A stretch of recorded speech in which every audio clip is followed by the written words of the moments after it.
یہ سچ ہے، بڑے بڑے لوگوں کے لیے جیل میں بڑی بڑی سہولیات ہوتی ہیں، ان کے لیے شراب و شباب کوئی نئی بات نہیں۔ یہ سبھی سہولتیں ان لوگوں کو میسر ہوتی ہیں جو یہ چاہتے ہیں اور جن کے پاس طاقت ہوتی ہے۔ نامور مرحوم صحافی ضیاء شاہد نے نجی ٹی وی چینل پر اپنے ایک انٹرویو میں خطاب کیا تھا کہ ہمارے سیاستدان بات کرتے وقت سر اتنا اونچا کر لیتے ہیں کہ سر پر پہنی ہوئی ٹوپی ہی نیچے جا گری۔ انہوں نے کہا کہ ہر مالدار اور بڑا آدمی جیل جاتے ہی بیمار پڑ جاتا ہے اور پھر اسے جب ہسپتال منتقل کیا جاتا ہے، لیکن ہسپتال داخل ہونے کے بعد وہ کس طرح رنگ رلیاں مناتے ہیں، اس بارے آپ کو میں پورے وثوق سے ایک سچا واقعہ سناتا ہوں۔ ایک بہت بڑا سیاستدان جیل گیا تو اس نے مجھے ملنے کا کہا۔ میں جیل کی بجائے اس کے بتائے ہوئے ہسپتال پر گیا کیونکہ وہ ہسپتال میں داخل تھا۔ وہاں کمرے میں ایک ہی پولیس والا تھا۔ اس نے مجھے دیکھتے پوچھا، حضور آپ کون ہیں اور کس سے ملنا ہے؟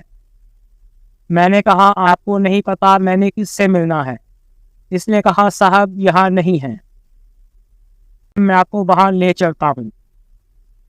تو ہم جیل میں سمجھ رہے تھے اور یہ سمجھ رہے تھے کہ وہ بڑی سختیاں برداشت کر رہے ہیں۔ وہ ہسپتال میں نہیں بلکہ پرائیویٹ کوٹھی میں قید گزار رہے تھے۔ ضیاء شاہد کا کہنا ہے کہ میں اس پولیس والے کے ساتھ ہسپتال سے نکلا تو مجھے ہسپتال سے چند قدم دور ہی ایک کوٹھی پر لے جایا گیا جہاں وہ صاحب کرایہ ادا کر کے پتہ نہیں کتنے عرصے سے رہائش پذیر۔ جب میں اندر گیا تو ان کے ڈرائنگ روم میں پاکستان کی بہت اچھی آرٹسٹ، اداکارہ اور ڈانسر اپنی والدہ کے ساتھ نظر آئی۔ میں نے اداکارہ سے پوچھا آپ یہاں کیا کر رہی ہو؟ اس نے بتایا کہ میں تو پچھلے 3 ہفتوں سے یہیں رہائش پذیر ہوں۔ شاہد نے انکشاف کیا کہ اس اداکارہ کے بعد پاکستان کی ایک اور بہت بڑی ڈانسر کی اگلے مہینے کے لیے بکنگ کی گئی کہ وہ بھی صاحب کی خدمت کرے گی۔ ضیاء شاہد کا کہنا تھا کہ سب سزائیں، سب تکلیفیں، سب دکھ عام آدمی کے لیے ہیں جن کا کوئی والی وارث نہیں ہوتا۔ ناظرین، یہ تو آج تک ہم سنتے آ رہے ہیں کہ فلاں صاحب جیل گئے تو پھر بیمار ہوئے، وہاں سے ہسپتال گئے، لیکن یہ نیا انکشاف ہے کہ پھر ہسپتال کے بعد وہ کہیں اور جاتے ہیں اور پھر وہ کس طرح کی زندگی گزارتے ہیں۔ کیا تمام لوگوں کو جیل میں یہ سہولیات میسر ہوتی ہیں؟ یہ ایک سوالیہ نشان ہے۔ آپ ہمیں اس بارے میں کمنٹ باکس میں ضرور بتائیے کہ کیا سب کو جیل میں یہ سہولیات میسر ہوتی ہیں کہ نہیں۔